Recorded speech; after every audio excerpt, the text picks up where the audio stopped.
Takutlah nak pakai wash, takut mulut sengit macam you. Dah lah mulut sengit. I ingat bila I dah pakai braces, gigi dah rapat, dah tak kena bahas dengan orang. Rupanya waktu pakai braces, lagi kena bahas sebab mulut sengit. Lagilah orang fitnah pasal gua Asha I. Sekarang ni, I dah buka braces atas and Alhamdulillah, I perasan punya mulut dah tak sengit kalau I bercakap S.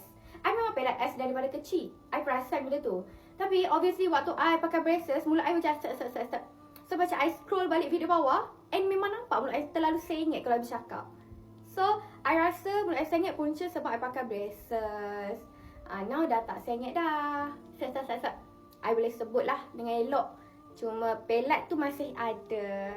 Kalau jarang macam ni, kena pakai inner neck. Tolong pakai inner neck. I pakai inner neck sama colour, like brown macam tu. Outfit malas sebab kita nak pergi makan je. Percayalah, orang kalau tak suka, dia carilah 1000 kesalahan dekat you, kekurangan dekat you. Itulah point dia. So biarkan dia berkata-kata.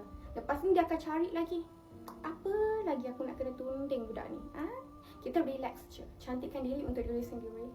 Biarkan mulut-mulut yang tak mampu tu berkata-kata.